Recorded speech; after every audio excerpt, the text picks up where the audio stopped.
Good morning students. मैं doctor Hemlata Ankodia, government girls college Chomu से। बच्चों, हम भी ये पार्ट फर्स्ट का फर्स्ट पेपर पढ़ रहे हैं। इस पेपर में पिछले वीडियो में मैंने राजनीतिक आधुनिकीकरण के बारे में बताया है। आज के वीडियो में हम चर्चा करेंगे राजनीतिक विकास के बारे में। जिस प्रकार से समाज में विकास चलता है या डेवलपमेंट चलता है, उसी प्रकार से राजनीतिक व्यवस्था में जब विकास होता है तो उसे हम राजनीतिक विकास कहते हैं। और विश्व में, या हम ये कह सकते हैं कि राजनीतिक व्यवस्था में द्वितीय विश्व युद्ध के बाद जो राज्य स्वतंत्र हुए, उनमें एशिया, अफ्रीका एवं लैटिन अमेरिका के देशों में विभिन्न राजनीतिक परिवर्तनों एवं घटना चक्रों को समझने के लिए तथा इन राज्यों में भविष्य में होने वाले राजनीतिक परिवर्तनों का पूर्वानुमान लगाने के लिए राजनीतिक विकास की अवधारणा की स्थापना की गई। राजनीतिक विकास उपागम सामान्यतः इन देशों की राजनीतिक प्रक्रिया में विभिन्न स्तरों पर होने वाले परिवर्तनों का अध्ययन करता है और इसके साथ ही राजनीतिक प्रक्रिया के सामने आने वाली विभिन्न चुनौतियों का हल करने की इसकी क्षमता का भी अध्ययन करता है। राजनीतिक विकास शब्द समूह में विकास शब्द के अर्थ के बारे में विद्वानों में अत्यंत मतभेद है। इसका सीधा परिणाम ये है कि राजनीतिक विकास का अर्थ व परिभाषा में भी विद्वानों में कोई मतों की एकता नहीं पाई जाती है। वास्तव में राजनीतिक विकास के अर्थ के बारे में विद्वानों में पर्याप्त अंतर है, परंतु राजनीतिक विकास के बारे में जो विस्तृत अध्ययन किया है वो लुसियन पाई के द्वारा किया गया है। लुसियन पाई के अध्ययन से पहले हम राजनीतिक विकास की जो अन्य राजनीतिक विचारकों के द्वारा परिभाषाएं प्रस्तुत की गई है, पहले हम उन पर चर्चा करेंगे। जैसे मैकेंजी क्या कहते हैं? मैकेंजी कहते हैं राजनीतिक विकास का अर्थ है उच्च स्तरीय अनुकूलता के साथ अनुकूलन करने की क्षमता।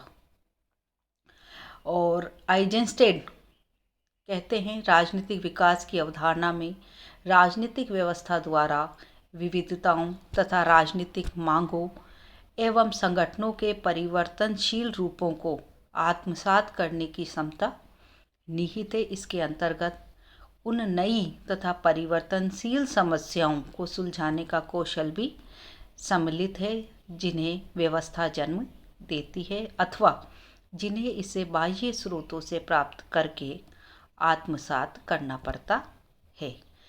जेम्स सी कॉलमैन कहते हैं राजनीतिक विकास का अर्थ राजनीतिक व्यवस्था द्वारा चैतन्य रूप से इच्छित तथा नई गुणात्मक तथा बढ़ी हुई मात्रा वाली राजनीतिक क्षमता की प्राप्ति जो सफल संस्थानीकरण के रूप में प्रकट होती है, जैसा कि बढ़ती हुई भिन्नताओं द्वारा उत्पन्न विवादों तथा तनावों को संचालित करने तथा रोकने वाले एकीकरण तथा व्याप्ति के नए ढांचे, समानता की आवश्यकता द्वारा जनित मांगों के प्रति पर्याप्त रूप से उत्तरदायी भागीदारी तथा नए वितरण के ढांचे, ऐसे कार्यक्षमता की प्राप्ति पहचान तथा औचित्यपूर्णता की समस्याओं के हल में एक निर्णायक कारक होती है। लुसियन पाई ने इसके बारे में, मैंने आपको पहले भी बताया कि विस्तृत विवेचन किया है। लुसियन पाई कहते हैं कि राजनीतिक विकास की जो विस्तृत व्याख्या करते हुए उन्होंने 3 प्रमुख अर्थ बताए हैं। लुसियन पाई के द्वारा राजनीतिक विकास के 3 अर्थ बताए। उसमें पहला है राजनीतिक विकास समस्त जनता के संदर्भ में नागरिक समानता के सिद्धांत से संबंधित अवधारणा है। दूसरा, राजनीतिक विकास राजनीतिक व्यवस्था की सार्वजनिक हित की मांगों की पूर्ति की क्षमता से संबंधित अवधारणा है। तीसरा, राजनीतिक विकास राजनीतिक व्यवस्था की संरचना में विभेदीकरण एवं विशिष्टीकरण की स्थिति से संबंधित अवधारणा है। कुछ विद्वानों ने राजनीतिक विकास को एक आदर्शी एवं एक मार्गी दृष्टिकोण माना है, जिनका अर्थ है कि राजनीतिक विकास का एक सुनिश्चित आदर्श होता है और इस आदर्श को प्राप्त करने का एक सुनिश्चित विकास मार्ग भी होता है। अधिकांश विद्वानों का मत है कि राजनीतिक विकास बहुआदर्शी एवं बहुमार्गी होता है। राजनीतिक विकास अनेक लक्ष्यों एवं मांगों की पूर्ति से संबंधित एक प्रक्रिया है। ये विभिन्न लक्ष्य एवं मांगे उन ऐतिहासिक, आर्थिक, सामाजिक, सांस्कृतिक एवं परिवर्तन राजनीतिक परिस्थितियों में जन्म लेती है जिसमें कोई राजनीतिक व्यवस्था क्रियाशील रहती है। इससे ये स्पष्ट होता है कि राजनीतिक विकास को कोई पूर्व निर्धारित अथवा पूर्ण लक्ष्य नहीं हो सकते और इसका मार्ग भी विभिन्न समाजों में उनकी विभिन्न दशाओं के आधार पर तय होता है। अब हम चर्चा करेंगे लुशियन पाई ने जो राजनीतिक विकास का जो विश्लेषण किया है उसके बारे में, क्योंकि राजनीतिक विकास के बारे में लुशियन पाई के जितना अच्छा विश्लेषण किसी अन्य विचारक के द्वारा नहीं किया है। लुशियन पाई की जो कृति है एस्पेक्ट्स ऑफ पॉलिटिकल डेवलपमेंट, उसका राजनीतिक विकास के अध्ययन में बहुत ही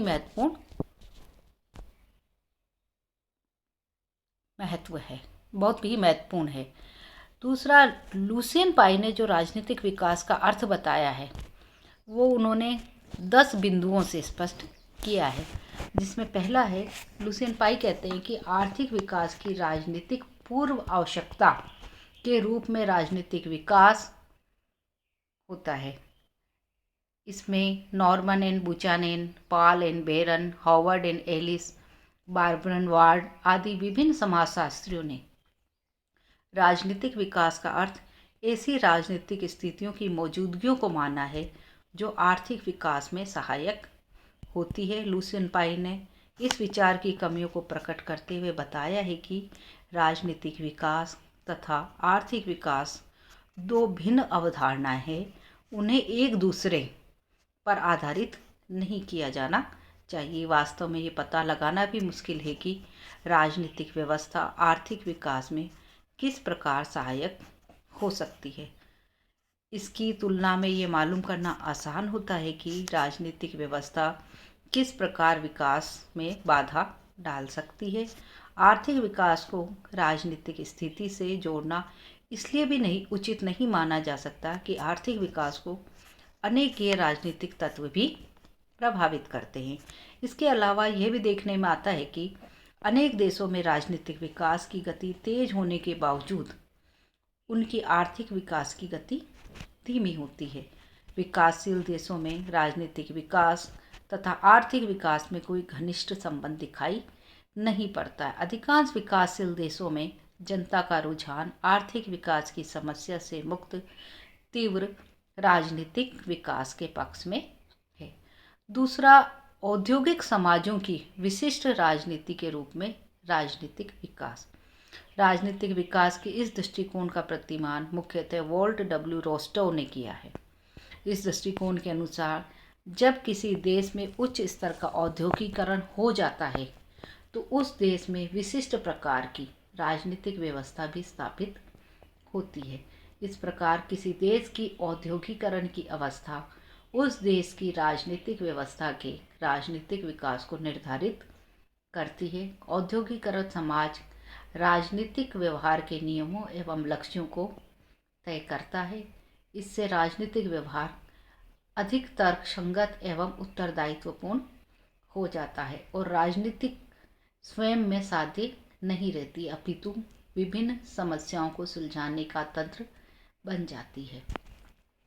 लुशियन पाई के अनुसार जो दृष्टिकोण है राजनीतिक विकास की स्वायत्तता को अस्वीकारता है और इसलिए अमान्य है। इसके अलावा यह दृष्टिकोण आर्थिक विकास एवं राजनीतिक विकास को घनिष्ठ रूप से संबंधित मानता है और इसलिए भी अमान्य है। वास्तव में राजनीतिक विकास को आर्थिक विकास के अलावा अन्य कारक भी प्रभावित करते हैं जिनकी यह दृष्टिकोण उपेक्षा करता। तीसरा, राजनीतिक आधुनिकीकरण के रूप में राजनीतिक विकास। कॉलडायस, लिपसेट, कॉलमेन आदि ने राजनीतिक विकास को राजनीतिक आधुनिकीकरण का पर्यायवाची माना है। उनका मत है कि राजनीतिक आधुनिकीकरण का सर्वोत्तम रूप पश्चिमी देशों की उद्योग प्रधान अर्थव्यवस्था वाली राजनीतिक व्यवस्थाओं में दिखाई पड़ता है। विकासशील देश पश्चिमी राजनीतिक व्यवस्थाओं के इस राजनीतिक आधुनिकीकरण से प्रभावित हैं और वे इस राजनीतिक आधुनिकीकरण का अनुकरण करते हुए अपने राजनीतिक विकास का प्रयत्न कर रहे हैं। लुसियन पाई का मत है कि इस दृष्टिकोण ने पश्चिम की विकसित राजनीतिक व्यवस्थाओं को ही राजनीतिक आधुनिकीकरण का मूर्त रूप मान लिया है, जबकि विकासशील देशों की दृष्टि से इन दोनों में अंतर है। ये देश अपनी राजनीतिक व्यवस्थाओं का आधुनिकीकरण तो चाहते हैं, किंतु वे अपनी राजनीतिक व्यवस्थाओं का पाश्चात्यकरण नहीं चाहते हैं। वास्तव में अधिकांश विकासशील देश अपनी राजनीतिक व्यवस्थाओं का आधुनिकीकरण पश्चिमी प्रभाव से मुक्त रहकर तथा अपनी ऐतिहासिक परंपराओं से जुड़े रहकर करना चाहते हैं। इस प्रकार इन देशों के लिए राजनीतिक विकास का अर्थ पश्चिम की विकसित राजनीतिक व्यवस्थाओं तथा इनमें निहित राजनीतिक आधुनिकीकरण का मात्र अनुकरण करना नहीं है। चौथा, राष्ट्र राज्य के संचालन के रूप में राजनीतिक विकास। Edward Shils, K H. Silvert, William McCord आदि ने राजनीतिक विकास का अर्थ राष्ट्र राज्य के मानकों, प्रतिमानों एवं मान्यताओं के अनुसार राजनीतिक व्यवस्था के संगठन एवं कार्यों का संचालन माना है। सरल शब्दों में राजनीतिक विकास का अर्थ है राष्ट्रवाद की राजनीति का पालन करना।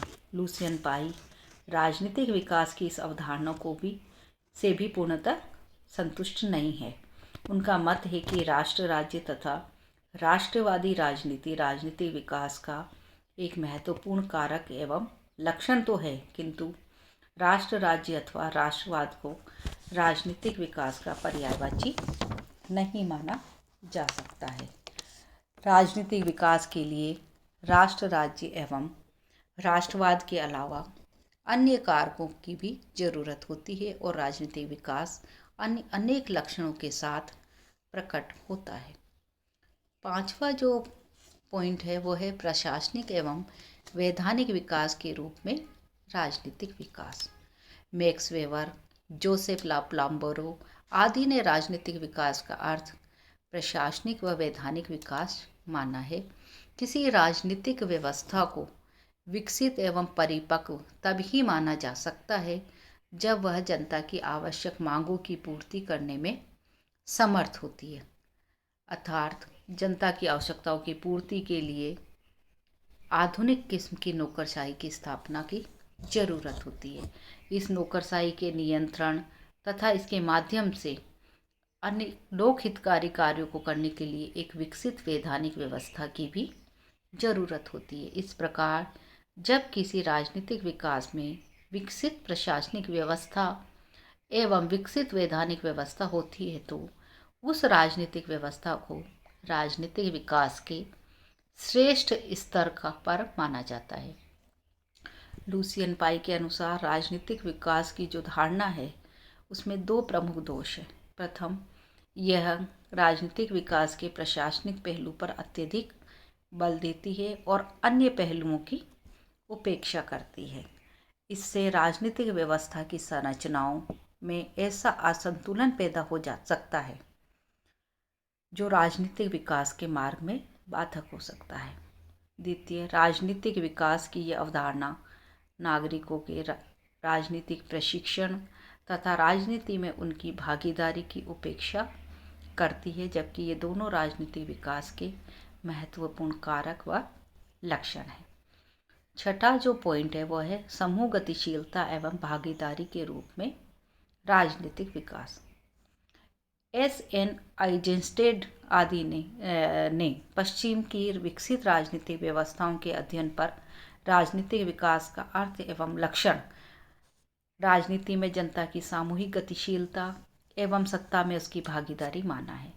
जिस राजनीतिक व्यवस्था में जनता की सामूहिक गतिशीलता एवं भागीदारी जितनी अधिक मात्रा में दिखाई पड़ती है वह राजनीतिक व्यवस्था उतनी अधिक उन्नत दिखाई पड़ती है। इसका सरल अर्थ है कि राजनीतिक विकास की प्राप्ति के लिए राजनीतिक व्यवस्था में बड़ी मात्रा में जनता की सामूहिक गतिशीलता एवं भागीदारी में वृद्धि की जानी चाहिए। इसका एक प्रमुख उपाय वयस्क मताधिकार की स्थापना तथा विभिन्न राजनीति व नागरिक स्वतंत्रताओं की स्थापना है। लुसियन पाई ने विकासशील देशों के संदर्भ में राजनीतिक विकास की इस धारणा की कमियों को प्रकट किया है।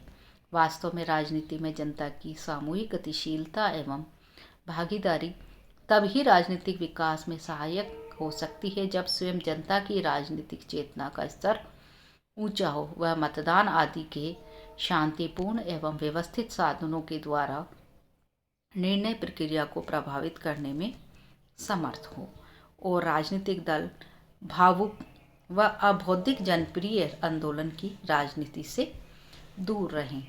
किंतु विकासशील देशों में अनेक बार सत्ताधारी दल तथा विरोधी दल ने एक दूसरे के विरोध में जनता की सामूहिक गतिशीलता एवं भागीदारी का दुरुपयोग किया है।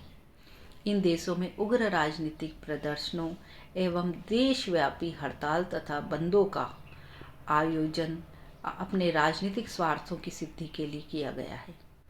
लुसियन पाई का मत है कि इन दोषों के कारण विकासशील देशों में जनता की सामूहिक गतिशीलता एवं भागीदारी ने राजनीतिक अस्थिरता को जन्म दिया है और इस प्रकार राजनीतिक विकास के मार्ग में बाधा डाली है।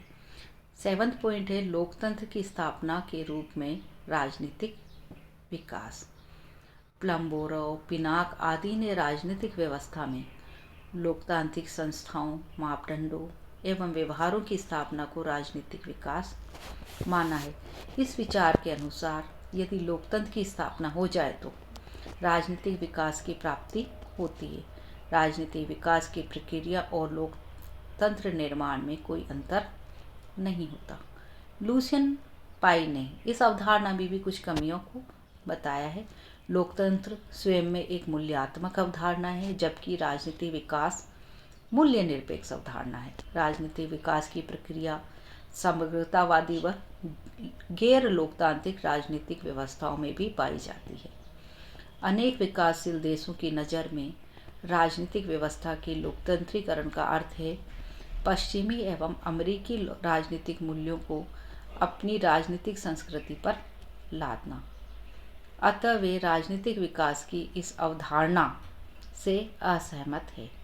इसके अलावा लोकतंत्र के संचालन के लिए विशिष्ट प्रकार की परिस्थितियों एवं राजनीतिक संस्कृति की आवश्यकता होती है, जिसका अनेक विकासशील देशों में अभाव है। इन देशों में लोकतंत्र की स्थापना ने राजनीतिक अस्थिरता को जन्म दिया है और उनके राजनीतिक विकास में बाधा डाली है। अतः इनमें से अनेक देशों ने राजनीतिक विकास के लिए गैर लोकतांत्रिक पद्धति को अपनाया है। 8वां जो बिंदु है वह है स्थिरता व व्यवस्थित परिवर्तन के रूप में राजनीतिक विकास। Karl Deutsche, F.W. रिंग्स आदि का मत है कि राजनीतिक विकास का अर्थ किसी राजनीतिक व्यवस्था में स्थिरता तथा उद्देश्यपूर्ण व व्यवस्थित परिवर्तन की क्षमता का उत्पन्न होना है। इसका सरल अर्थ है कि जब किसी राजनीतिक व्यवस्था में अस्थिरता व अनिश्चितता का वातावरण बहुत कम होता है तो उसमें सुविचारित तथा व्यवस्थित ढंग से राजनीतिक, सामाजिक व आर्थिक क्षेत्रों में परिवर्तन संभव होता है। लुसियन पाई राजनीतिक विकास की इस अवधारणा से भी असहमत है। वास्तव में स्थायित्व ऐसा लक्षण नहीं है जो केवल विकसित राजनीतिक व्यवस्थाओं में ही पाया जाता है। यह विकासशील देशों में भी पाया जा सकता है। यह भी संभव है कि किसी राजनीतिक व्यवस्था में राजनीतिक स्थायित्व पर्याप्त मात्रा में हो, किंतु व्यवस्थित परिवर्तन की प्रक्रिया का अभाव हो।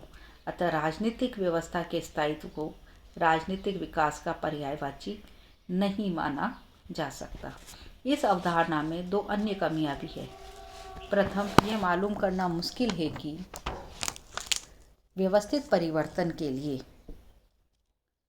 किस राजनीतिक व्यवस्था में स्थिरता कितनी मात्रा में पाई जानी चाहिए। दूसरा, यह पता लगाना भी मुश्किल है कि व्यवस्थित परिवर्तन कितनी मात्रा में किया जा सकता है, उसका उद्देश्य क्या होना चाहिए।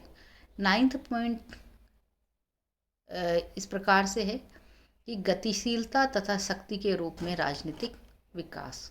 पार्सन्स, जेम्स सी कॉलमेन, सीवी पावेल जूनियर के अनुसार किसी राजनीतिक व्यवस्था का मूल्यांकन इस आधार पर किया जा सकता है कि वह शक्ति का प्रयोग कितनी मात्रा में अथवा किस स्तर पर करती है।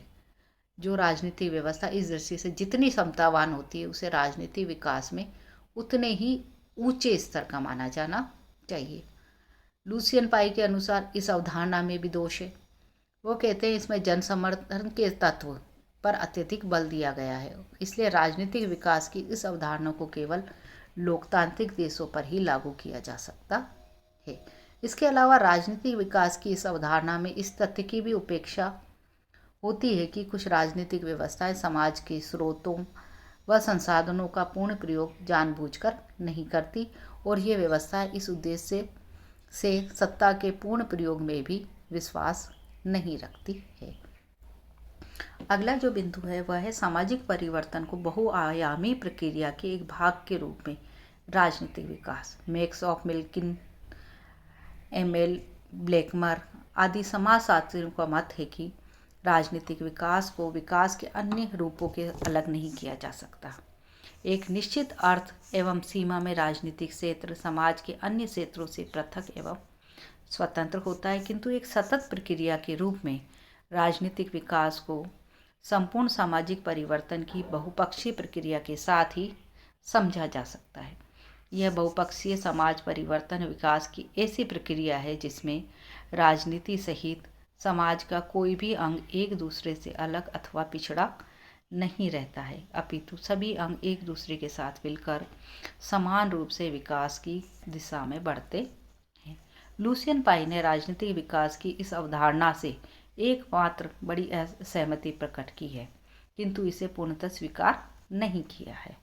पाई के अनुसार इस अवधारणा की यह अच्छी बात है कि यह स्वीकारती है कि देश की अर्थव्यवस्था, सामाजिक व्यवस्था व राजनीतिक व्यवस्था एक दूसरे को प्रभावित करती है। यह अवधारणा मानती है कि राजनीतिक विकास ऐतिहासिक संदर्भ में होता है, उस पर अन्य सामाजिक परिवर्तनों का पर्याप्त प्रभाव पड़ता है। इस रूप में यह अवधारणा राजनीतिक आधुनिकीकरण के समानार्थी के रूप में दिखाई पड़ती है और इस विकास को स्वीकार करती है। किंतु यह अवधारणा ये बताने में असफल रही है कि सामाजिक परिवर्तन की बहुमुखी प्रक्रिया के एक भाग के रूप में राजनीतिक विकास की प्रक्रिया, ये प्रकृति क्या होगी।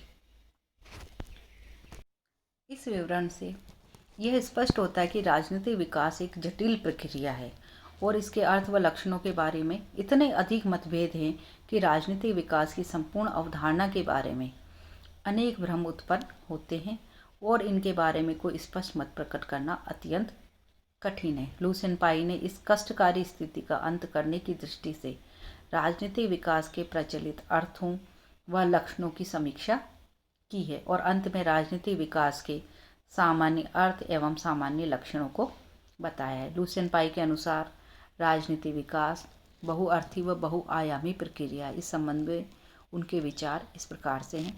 पहला, राजनीतिक विकास समस्त जनता के संदर्भ में नागरिक समानता के सिद्धांत से संबंधित अवधारणा है। दूसरा, राजनीतिक विकास राजनीतिक व्यवस्था की सार्वजनिक हित की मांगों की पूर्ति की क्षमता से संबंधित अवधारणा है। तीसरा, राजनीतिक विकास राजनीतिक व्यवस्था की संरचनात्मक एवं कार्यात्मक विभेदीकरण व विशिष्टीकरण की स्थिति से संबंधित अवधारणा है। लूसियन पाई ने राजनीतिक विकास के उपरोक्त तीन अर्थों के आधार पर इसकी तीन विशेषताएं बताई है। पहला, समानता, दूसरा, क्षमता, तीसरा, विभेदीकरण व विशिष्टीकरण। यह उल्लेखनीय है कि इन तीनों की विस्तृत चर्चा हम राजनीतिक विकास के लक्षण के अंतर्गत करेंगे। तो बच्चों, अभी हमने लूसियन पाई की अवधारणा को जाना। अब हम राजनीतिक विकास के लक्षणों की चर्चा अगले वीडियो में करेंगे। धन्यवाद।